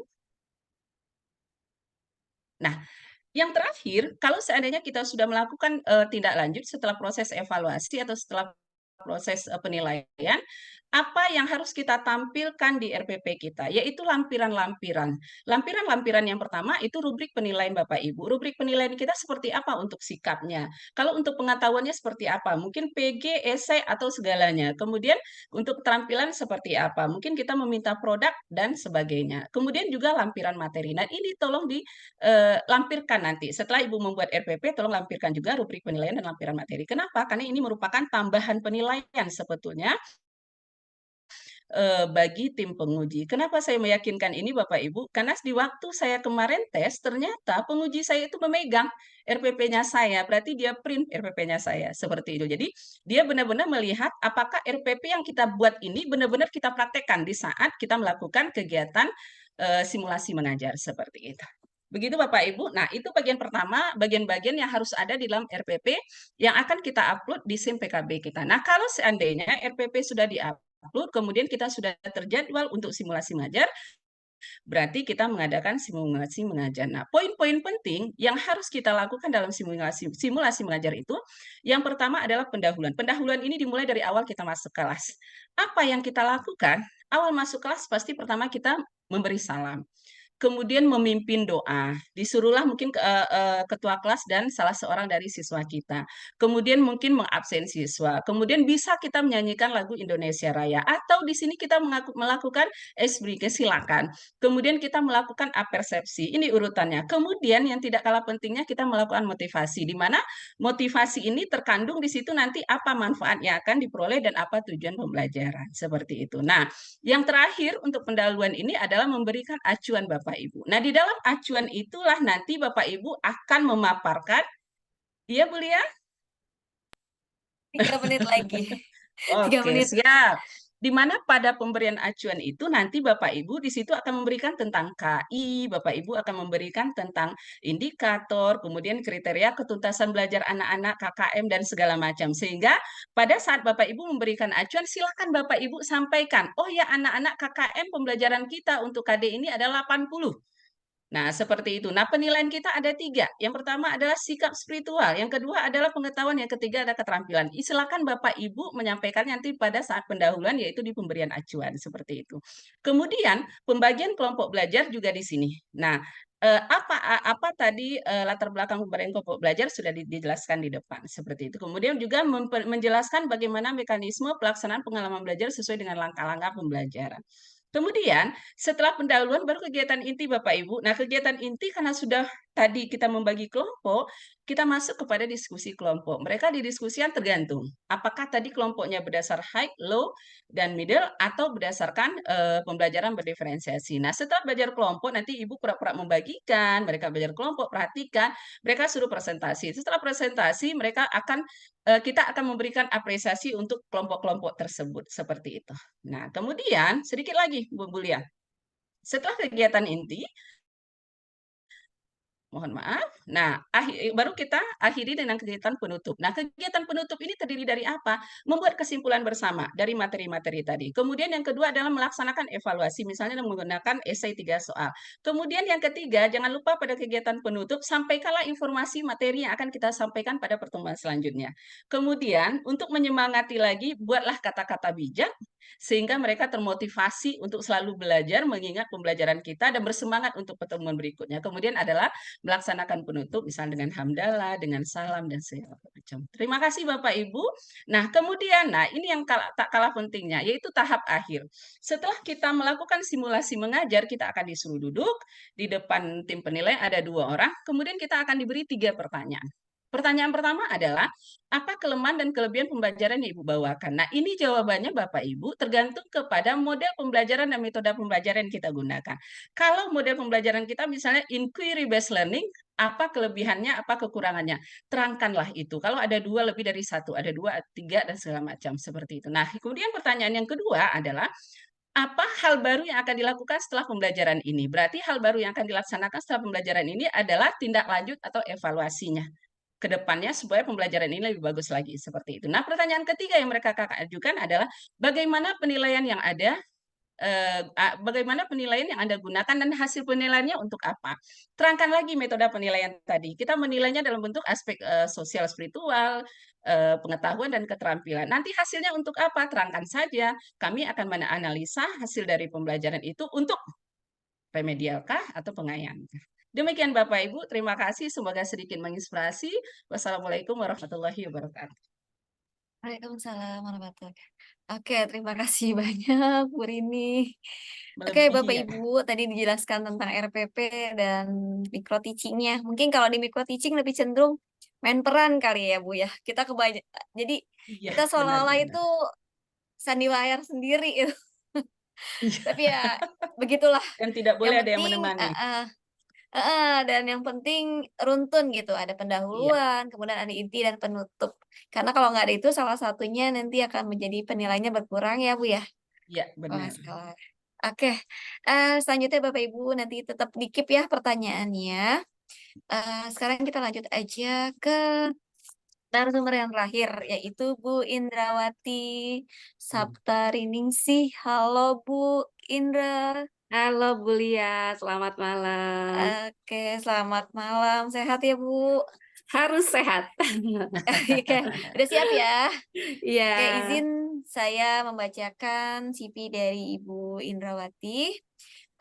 Beliau lahir di Jakarta pada tanggal 6 Maret 1974. Tapi muda sekali terlihat.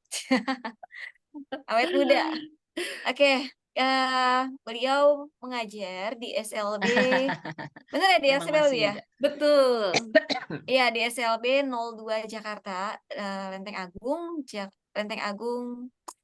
Jakarta Selatan. Ya, Kemudian beliau tinggal di Komplek Departemen Agama dan apalagi nih pengalaman Nggak di bisa SLB digabung. Asi Budi Jakarta Selatan pada tahun 1998 sampai 2000. Kemudian pada tahun 2000 sampai 2005 beliau pengalamannya menjadi terapi center tumbuh kembang anak. Kemudian di SLB 02 itu pada tahun 2005 sampai sekarang. Kemudian Instruktur Nasional Pengembangan Keprofesian Berkelanjutan atau PKB bagi guru pendidikan khusus. Narasumber nasional bimbingan teknis guru pembimbing khusus bagi sekolah penyelenggara inklusi atau sekolah reguler. Kemudian KKG SLB PLB Tunagraka Jakarta Selatan 1. Kemudian Ikatan ya. Guru Pendidikan Khusus Indonesia atau IGPKHI. Kemudian prestasi beliau itu juara 1 guru berprestasi tingkat wilayah 1 Jakarta Selatan tahun 2021. Kemudian hobinya kuliner dan membaca. Sama nih, hobinya sama kayak Bu Rini. Oke, untuk Iya. mempersingkat waktu lanjut aja Bu Indrawati, waktu dan tempat kami persiapkan. Baik, Bu Lia, terima Iya, kasih. 15 menit ya, Bu. Assalamualaikum. Oke, Assalamualaikum warahmatullahi wabarakatuh. Selamat malam, salam sejahtera untuk kita semua. Yang saya hormati, di sini ada PP, kemudian ada teman-teman seperjuangan saya juga sepertinya ada nih, ada Bu Vera, Bu Dwi, mungkin yang lainnya. Selamat malam, tetap semangat ya. Kemudian ada Bapak Ibu narasumber juga yang memang kita berjuang bersama kemarin dan cukup apa ya, cukup asik gitu ya Bu Rini ya kita ya di panen raya yang apa suasananya menjadi hilang semua, bahagia semua gitu Bu Rini ya. Baik, yang tak kalah hebatnya, selamat malam juga buat Bapak Ibu peserta seleksi ya. Mudah-mudahan yang ada di sini itu menunjukkan bagaimana keseriusan, menunjukkan bagaimana semangat, jadi makin mantap nih untuk ikut bergabung kita. Mudah-mudahan lolos semua ya Bu Rini ya. Jadi Amin, amin, menjadi Allahumma agen-agen amin. perubahan, makin banyak yang akan menjadi agen terutama di Jakarta Selatan. Baik, Bapak Ibu hebat, mungkin tadi sama-sama kita sudah mendengarkan, melihat bagaimana paparan dari 3 narasumber rekan sejawat saya, yaitu dari mulai Pak Momol tadi ya, luar biasa memberikan pengalamannya, berbagi tentang bagaimana cara mengumpulkan berkas, kemudian Bu Imas, bagaimana Bu Imas memberikan tips-tips triknya supaya lulus esai, dan Bu Rini yang nggak kalah hebatnya juga pada RPP dan simulasi mengajar, ya.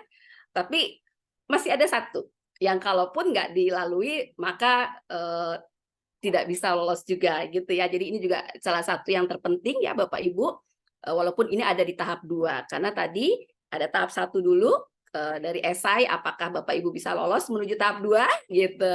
Di tahap 2 ada lagi nih RPP sama simulasi mengajar dan yang terakhir adalah wawancara.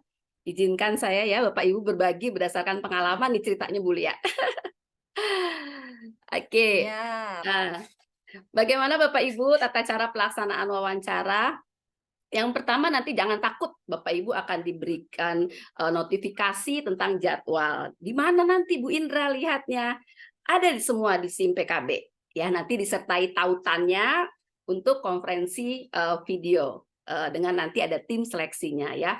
Bapak Ibu ketahui bahwa ini semua dilakukan secara daring melalui Google Meet ya.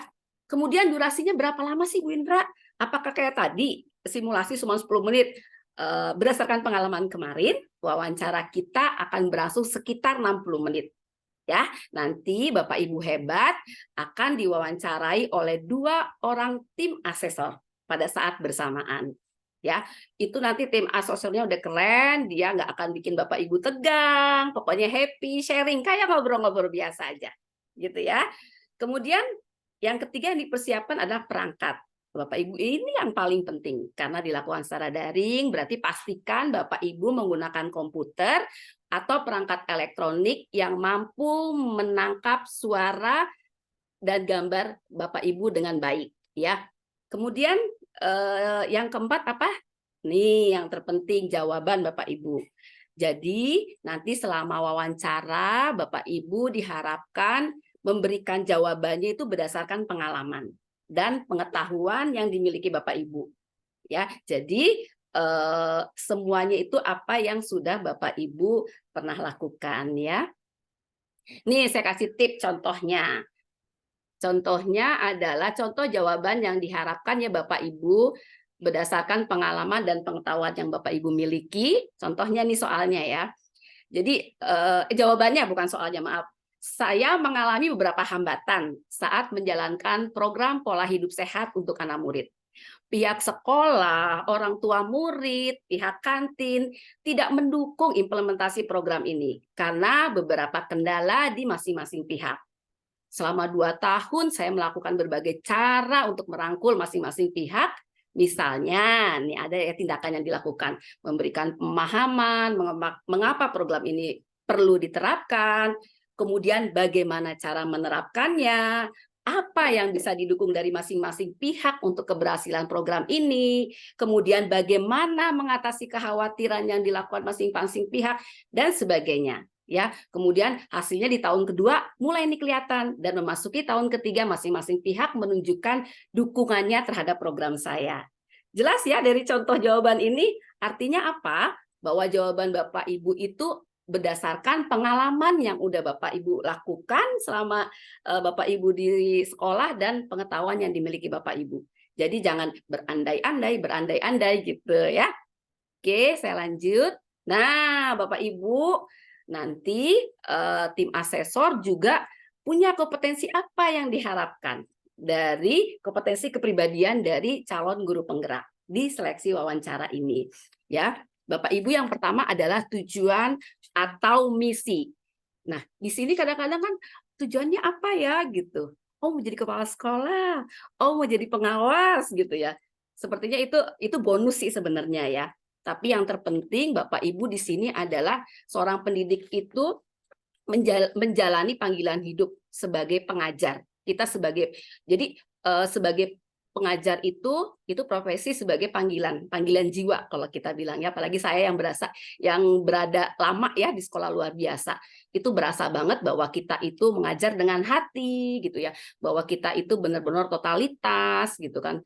Jadi ini memberikan dampak positif yang secara luas, baik bagi peserta didik kita, bagi lingkungan sekitar, sehingga terjadi proses transformasi yang menunjukkan kemajuan positif bukan hanya kepada diri kita, tapi juga buat anak didik, kemudian buat lingkungan sekitar kita. Itu yang pertama 3 ya. menit Jadi lagi ya Bu.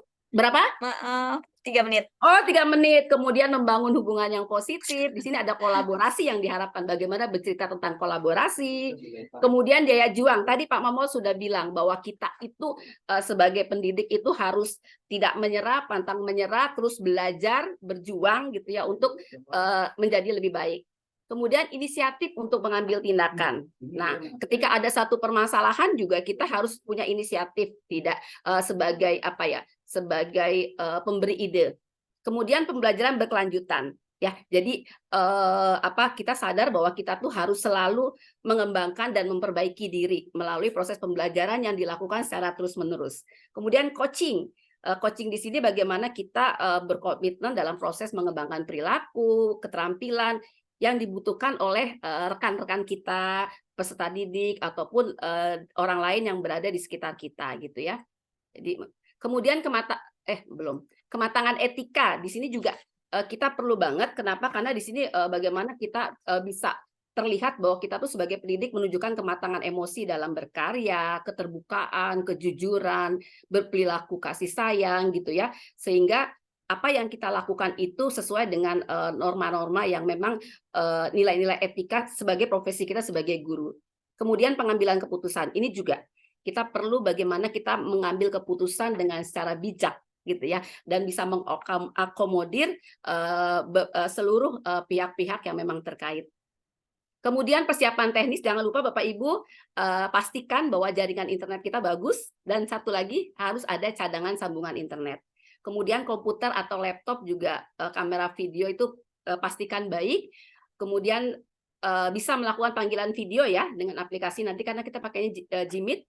Kemudian pastikan daya baterai cukup. Satu lagi perlu loh latihan ya dengan teman-teman supaya melihat bagaimana kualitas suara dalam panggilan video.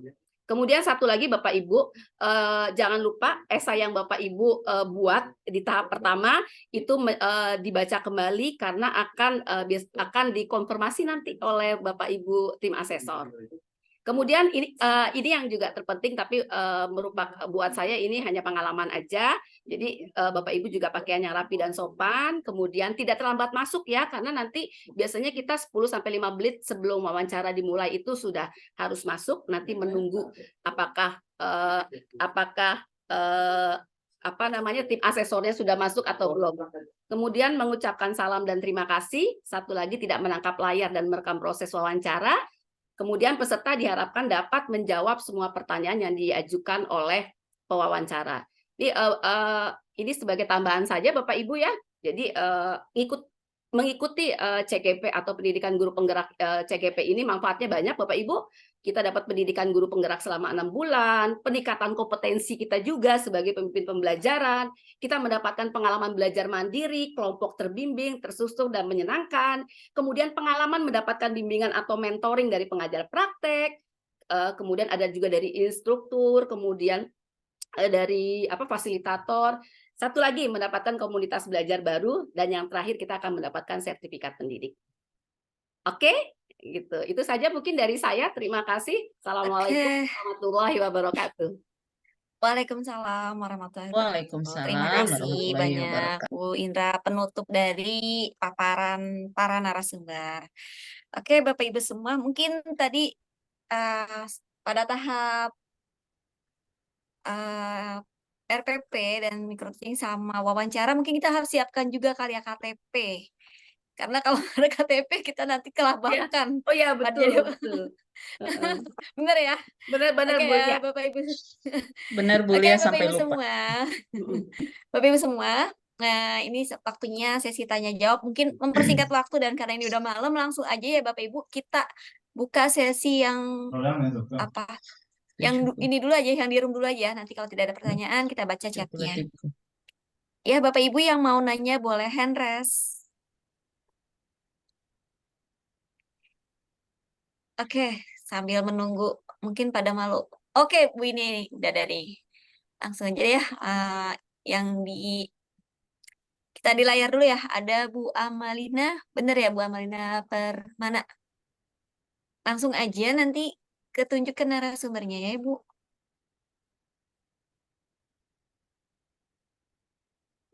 Maaf Bu, nggak terdengar Bu Lina.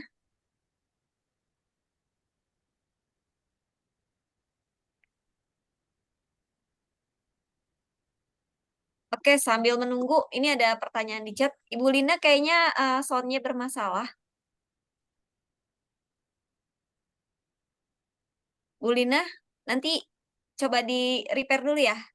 Ini ada pertanyaan di chat, kita baca chat dulu ya. Pertanyaan dari PC nih, PC siapa?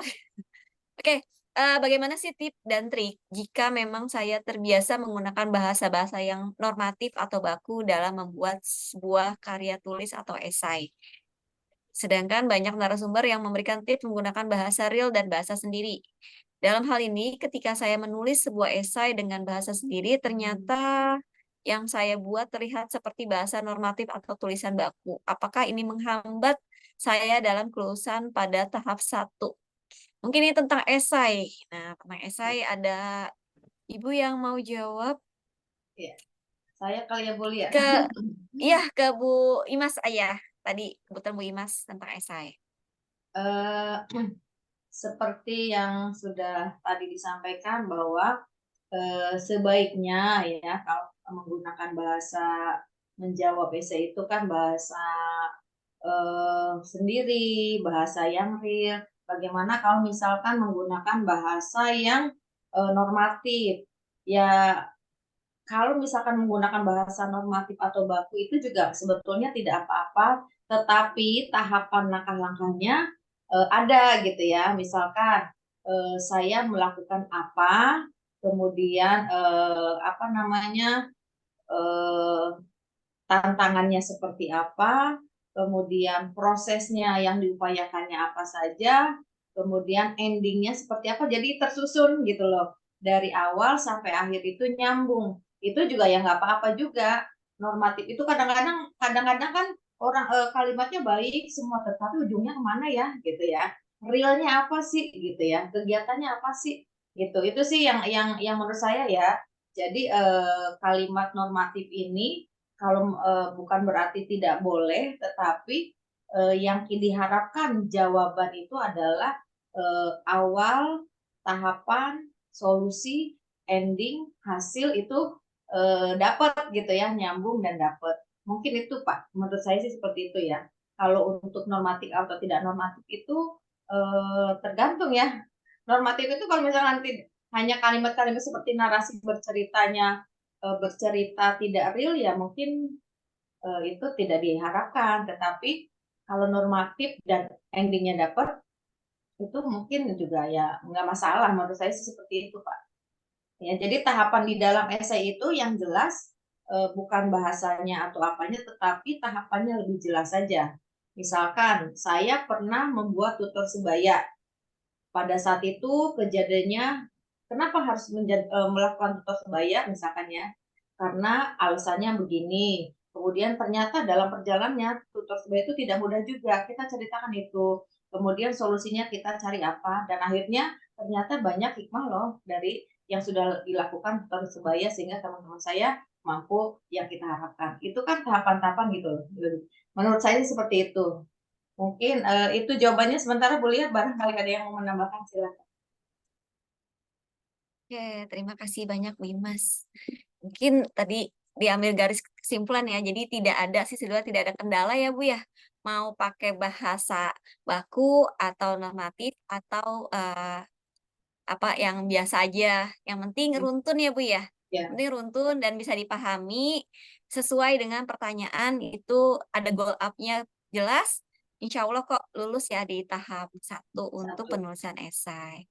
Lanjut aja ya, kita pertanyaan di Zoom ini, di room ini ada yang mau ditanya? Oke, Boleh, Bu Bu. Bu Lina. Oke, Bu Lina Iya. sudah. Maaf Suaranya tadi sudah. saya udah pindah ke handphone. Semoga sinyalnya bagus ya, Bu ya. Oke. Selamat malam, Bapak Ibu hebat semuanya, moderator, CGP, dan yang sudah menjadi guru penggerak. Yang ingin saya tanyakan singkat saja mengenai esai. Di situ ada penulisan 500 sampai 5.000. Apakah kita boleh kurang dari 5.000, Bu?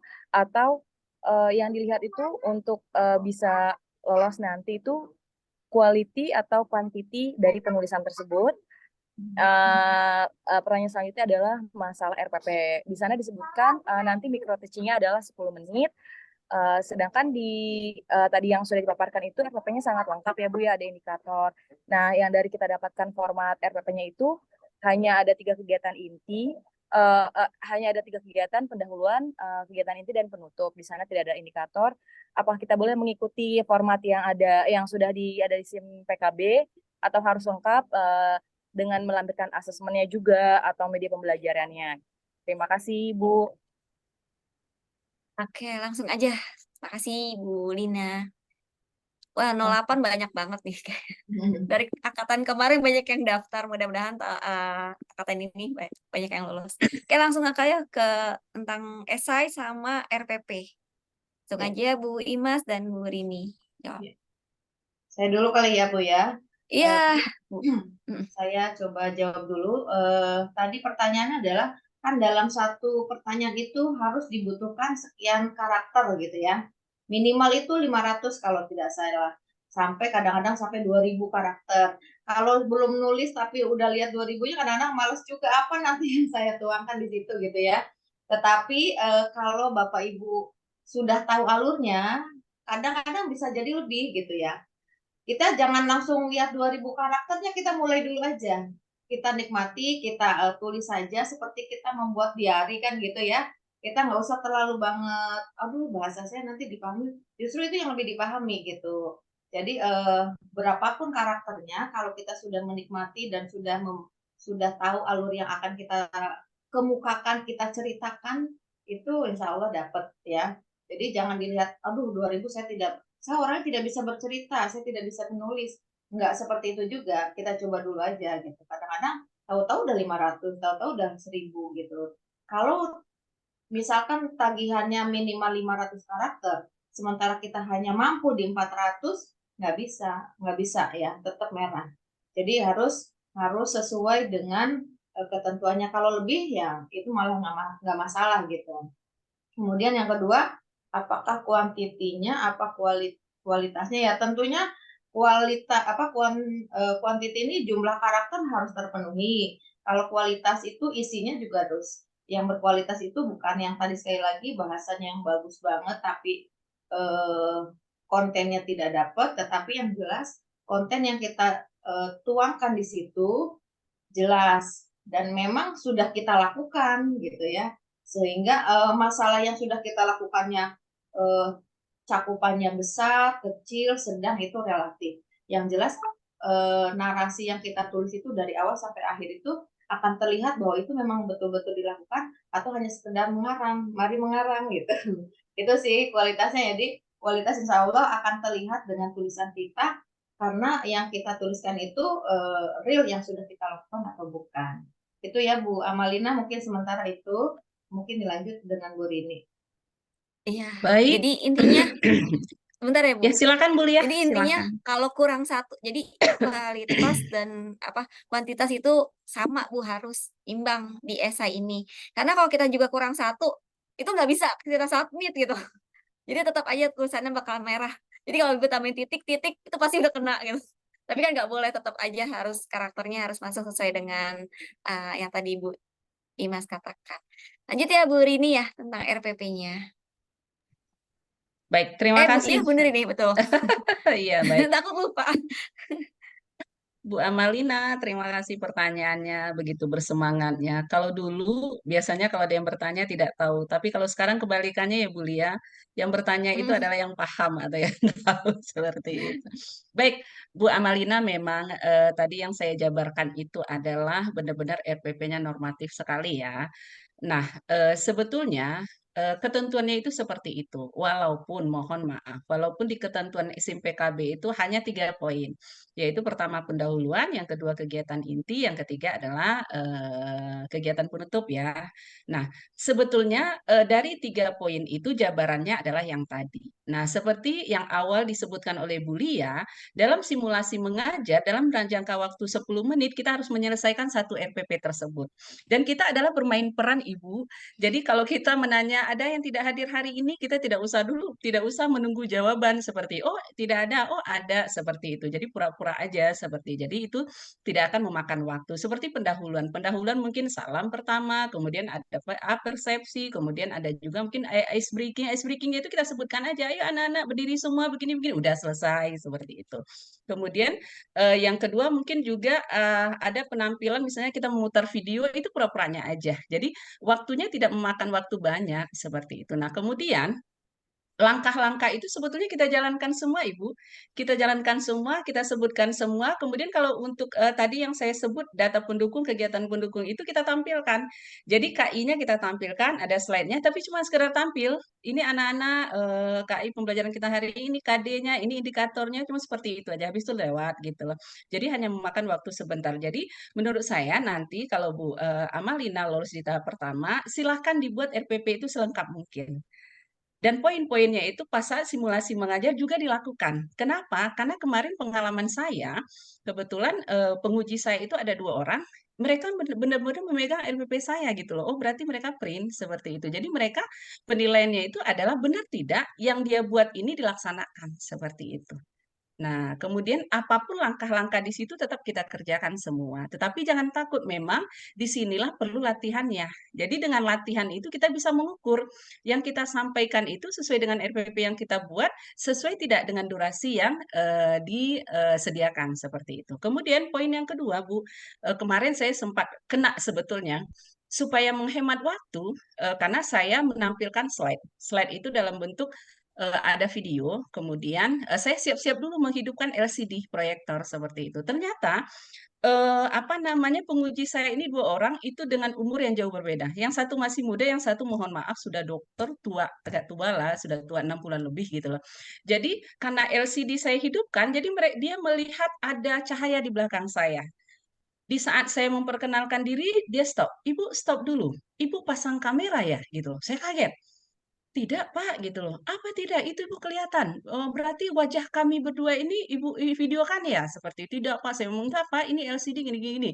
Tapi yang namanya orang tua, ini ya teknologinya mungkin kurang pemahamannya seperti itu. Dia nggak terima awalnya. Tetapi sama penguji satu lagi dijelaskan segala macam seperti itu. Nah, saran saya, sebelum memulai untuk simulasi mengajar, alangkah baiknya nanti teman-teman jangan menggunakan dulu alat peraga yang kita, ya mungkin berupa alat elektronik ya, jangan digunakan dulu, tetapi minta izin dulu kepada ininya tim pengujinya seperti itu. Nah, Bu Amalina, jadi sebetulnya menurut saya buatlah EPP itu selengkap mungkin. Nah, kemudian poin-poinnya itu sampaikan juga berunut. Berunut hanya sebentar gitu loh. Jadi poin-poinnya aja yang kita sampaikan, kemudian next, poinnya aja next seperti itu. Ya, seperti itu ya Bu Amalina ya. Nah, memang harus berlatih supaya waktu yang tersedia itu cukup untuk RPP yang kita bawakan. Terima kasih. Baik Oke. Bu, mohon izin sedikit berarti untuk RPP yang kita upload di SIM PKB itu adalah RPP lengkap ya Bu ya? Iya, yang saya lakukan seperti itu Bu Amalina. Mungkin teman-teman yang lain bisa berbagi. Oke, baik, terima kasih Bu. Iya. Oke, sudah paham ya Bu Amalina ya. Semoga sukses sama lancar deh semuanya. Sama sih sebenarnya pertanyaan, mungkin teman-teman yang punya pertanyaan seperti Bu Amalina mungkin bisa terjawab. Oke, ini waktunya sudah jam segini, tapi kita izin dijawab sebentar ya yang ada di chat ya. Boleh Bu Oke, ya. nggak apa-apa ya. Oke, ini ada pertanyaan dari Ibu Dewi. Saat simulasi mengajar secara online atau offline? Oke, mungkin ini boleh dijawab sama Bu Indra ya. Saya, Bu Indah, boleh, Oke, silakan. langsung aja nih kayak offline apa online nih? Online Yang nih pasti Bu. semua dengan Oke, online ya. Jadi Oke, kita online ya. dengan daring. Ya, gitu aja. Siap, ini Bu Dewi sudah kejawab ya. Mm-mm. Oke, lanjut dulu ke pertanyaan chat. Eh, apa ya? Nah, ini dari Bu Aviatus Salamah. Angkatan 10 ini diminta untuk mengumpulkan RPP terlebih dahulu. Apakah nanti saat simulasi materi dan kelasnya berbeda dengan RPP yang sudah dikumpulkan? Gimana tuh? Bu Rini kayaknya yang jawab nih. Baik, terima kasih. Pertanyaannya adalah untuk angkatan 10 mungkin agak berbeda ya. Tapi itu kayaknya sinyal-sinyal lanjut itu. Setelah tahap 1 lanjut ke tahap 2 seperti itu. Karena tahap 2 itu dimulai dengan pengumpulan RPP. Menurut saya Ibu, karena memang di tahap 7 kemarin kita mengumpulkan RPP itu setelah kita dinyatakan lulus tahap 1 seperti itu. Dan memang dibimbing ada ketentuannya yang seperti saya jabarkan tadi. Untuk pemilihan kelasnya kita sudah dipandu, sudah ada materinya di SIM PKB. Untuk pemilihan materinya juga seperti itu. Nah, saya tidak tahu nih Bu Lia, kalau sekarang disuruh mengumpulkan, apakah untuk materi atau kelasnya itu ditentukan diambil bebas atau memang ditentukan? Yang bertanya siapa tadi Bu Lia? Ibu Aviatus Salamah. Bu Salamah. Mana Bu Apakah Salamah? dibebaskan kita yang memilih atau memang dipandu? Oh, materinya ini saja seperti itu. Jangan-jangan ibunya sudah keluar. Oh, kurang tahu. Tapi Ah, Oh ya, mungkin Agak pengalamannya beda-beda berbeda. kali ya, Bu ya. Iya, Iya, agak iya. berbeda dengan sistem kita di Heeh. waktu angkatan 7. Jadi di angkatan 7 itu memang ditentukan dan kita baru boleh membuat RPP atau mengupload RPP itu setelah kita dinyatakan lulus untuk tahap pertama seperti itu. Oke, Izin oke. Bu Lia, boleh saya tambahkan Iya, sebentar? Boleh Bu Feli? Mungkin kebetulan yang angkatan 10 ini sama dengan angkatan 9 dan 8. Jadi 8. benar Bu Rini, jadi Mm-mm. untuk yang tahun ini kita nggak sama dengan angkatan kita. Jadi untuk Oh, mereka dari awal sudah meminta RPP-nya dulu. Jadinya seperti itu. mereka sudah diupload dan kebetulan teman saya di angkatan 9 ini lulus. Jadi RPP itu akan nanti sebagai simulasi saat belajar mengajar Oh, sudah dan terjawab ya Bu temanya ya, sesuai dengan yang dia yang dia buat. yang akan Jadi disampaikan mungkin waktu tambahan simulasi saja. mengajar. Oh Iya, ya, baik. makasih Bu Ya, Ya, sudah Vera nih terjawab yang ya Bu selalu Lia. ngikutin nih kayaknya. Selalu ngikutin nih. Kayaknya Eh, langsung mau ini GC ke angkatan 10 ya. enggak, ya Oke, maklum teman-teman dah. CGP sabar ya. Tahan yang mau Oke. daftar ke PP nih kayaknya. Oke, lanjut ya. Sekarang pertanyaan selanjutnya dari Ibu Teresia. Selamat malam, izin bertanya. Untuk surat izin dan rekomendasi, apakah harus menggunakan surat berkop sekolah? Kemudian yang kedua, untuk saat ini jika kita mengajar dalam kurikulum merdeka, maka RPP menggunakan format modul ajar? Mungkin Pak Momol nih kayaknya nih yang harus jawab. Karena ya, terkait dengan pemberkasan. Halo Pak Momol. Oh, Oke, di mute. sorry, saya Oke. lupa unmute. Baik, untuk surat rekomendasi, benar-benar Bapak Ibu mau semua mengikuti template yang sudah disediakan. Pada saat saya melakukan pemberkasan untuk rekomendasi dan atasan, saya tidak menggunakan kop sama sekali karena memang tidak ada di sana tertulis kop sekolah, nggak ada. Jadi benar-benar kita mengikuti template yang ada seperti itu, ya. Terus satu lagi saya juga pengen menambahkan tadi terkait dengan esai Bapak Ibu semua. Sebelum Bapak Ibu membuatnya namanya mengklik kolom esai, di situ ada disclaimer dilarang untuk melakukan plagiarisme karena langkah pertama by system untuk mengecek esai Bapak Ibu adalah dicek terkait dengan plagiarismenya, baik itu menggunakan Turnitin ataupun aplikasi yang lainnya, maka dicari keunikan dari setiap kata-kata Bapak Ibu. Kalau seandainya keunikannya itu memang sudah bagus, maka baru akan ditindaklanjuti untuk penilaian oleh asesor dan lain sebagainya. Jadi langkah pertama untuk penilaian esai itu adalah pengecekan plagiarisme, kemudian baru pengecekan penilaian dari asesor layak apa tidak Bapak Ibu lolos untuk tahap selanjutnya. Tapi balik lagi kalau untuk pemberkasan ikuti benar-benar sesuai dengan template yang tersedia. Jika yang tersedia tidak meminta kita memberikan kop surat, ya udah nggak usah gitu ya. Itu aja sih Bu Lia Amalia. Oke, terima kasih banyak. Mungkin sudah kejawab ya. Oke, satu pertanyaan lagi nih. Bagaimana sih trik mendaftar calon guru penggerak agar bisa diterima sedangkan usia saya sudah 45 tahun nih. Agar bisa diterima kayak gimana nih? Siapa yang mau jawab? Ya kan 50 Bu tahun Vera ya. kok ketawa? Kan Kalau 50 tahun. iya, Kalau kalau untuk buka berarti PP udah. mungkin belum bisa ya Pak ya, tapi kalau untuk Untuk PP PP mungkin ya. Iya, untuk bisa. PP. Untuk PP mungkin, bukan untuk CGP. Oke, kebetulan di sini ada PP mungkin bisa dibantu jawab Bu Ferry nih. Bu Ferry aja Bu Ferry. Bantu pengalamannya kenapa daftar PP. Oh, ya baik. Terima Jadi kasih CGP Bu kalau nggak lulus Lia. ke PP nih coba. Boleh ya? Nggak bagi pengalaman sedikit aja. Ya, baik Bu Lia, terima kasih.